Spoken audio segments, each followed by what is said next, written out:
Health, no longer a priority. Economic recovery of the country, no longer a priority. Security and the well-being of Kenyans, not a priority at all. And you know what's a priority? As long as our members of parliament are getting their allowances for sitting in committees, as long as they're getting their well-paid sitting allowances for sitting in sessions in parliament, as long as they are getting those hefty per diem compensations whenever they go for the said benchmarking trips, as long as our governors are living the best life out of monies from public coffers, now those issues that matter to us are not a priority. You know what else is a priority to them? Extending term limits, ensuring that their lives are well taken care of even after they are hounded out of office by the electorate for not playing by the rules that they are supposed to play, or for not fulfilling the pledges that they are supposed to fulfill once elected by the people. Because by the time I'm going to the ballots, I am electing a member of parliament, I am electing a governor, I'm electing a president, and I'm electing a member of county assembly and a senator to ensure that development comes to where I live, comes to where I work, without any form of discrimination. Be I Kikuyu, be I Luo, be I Turkana, be I even Kenyan Somali. I believe I should not be discriminated against. But all that is no longer a priority. For as long as the government of the day takes care of the expensive lifestyle of our politicians, life is good. The government is right. Let us give the government time. Let us allow the government to work. Those are the priorities they normally have.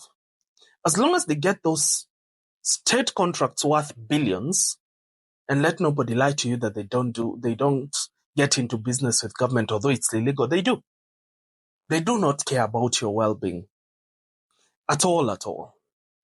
And to showcase the extent of the greed and the filth that is the Kenyan politics and the Kenyan leadership at large, the details of the proposed or the supposed deal in the works between the current president, His Excellency, William Ruto, and Raila Odinga, in order to have Raila Odinga support the government in the short term, and perhaps even in the 2027 re-election period and election, they made a deal. And some of the proposals in that deal, allegedly, as some documents have surfaced, supposed leaks, is the election to be pushed to 2029. Dear Kenyan, has that shocked you? We are not yet there, my friends. Hold your horses. Money will be availed for constitutional changes to ensure that the government is broad-based and it accommodates Raila and his cronies. In which manner, you may ask? There is going to be a position created for the Prime Minister and 2 deputies. And mark you, it's not only the 3 who will be working in those offices. This will be a barrage of employees, a whole army of assistants, advisors. Mark you, the seat of the leader of opposition, which we got rid of while we voted in the 2010 constitution to usher in a new era of constitutional dispensation, will be brought back. At whose expense? Your pocket and mine. The taxpayers' money that we are being told is not even enough to service our debts or even uphold our economy, that we are being told there will be shortfalls in the medical field and educational field because foreigners have refused to give us foreign aid that covers our budget deficits. The the money will be magically available. The little money that they say we have that is not enough for all these things they mention will be enough to service those offices.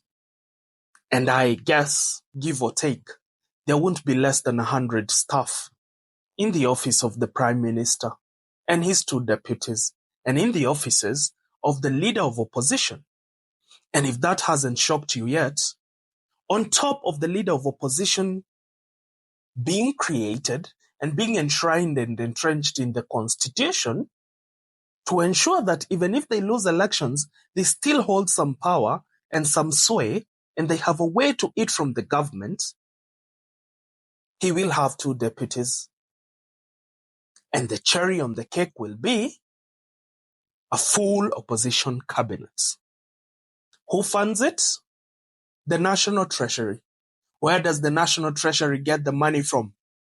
From your pocket. Now, as if that is not enough for them, they feel the presidential and governor's term limits choke their ambitions. They feel that it is not enough for them to do the work they supposedly tell us they are elected to do for the common mwananchi in 2 terms of 5 years each. The lease that we gave them in the 2010 constitution of those offices is that we lease the office to the governors for 5 years for a single term, with an option for renewal for another 5 years. After 10 years, the governor is not eligible to run again. Same case to the president, and this was to eliminate the scenario where people like the late President Daniel Toroitich arap Moi ruled the country for over 24 years, with little or no development being seen in the country. This was to cure that problem. But they feel that it is unfair against them, because anything that has to do with them is more important than anything that has to do with you. Is more important than anything that has to do with me as a Kenyan. It is even more important than the health of Kenyans, than the security and well-being of Kenyans. Now, that is never enough. I guess I'll call our political class tumbo lisiloshiba, because their stomachs never get full. On top of that, as suggested by the senator for Nandi County, Senator Cherargei, some time back, is that the presidential term should be extended to 7 years, because apparently 5 years is not enough, because there is 2 years for politicking. As if our needs as a country, our development as a country, is supposed to accommodate a person's politics. Wait, shouldn't your track record speak for you? Shouldn't the work you've done easily get you re-elected? I mean, it has worked in some instances. Some members of parliament never campaigned for a re-election. They went to their constituents and told them, if I have done enough for you, you will re-elect me. If I have not done enough for you, do not re-elect me. But I'll not waste my money on campaigns. And they got re-elected because the job they did was wonderful. Back to our story. Apparently, the deal suggests that the presidential and governor's terms should be extended to 7 years. And I know you're asking yourself, how can this be? How can this come to be?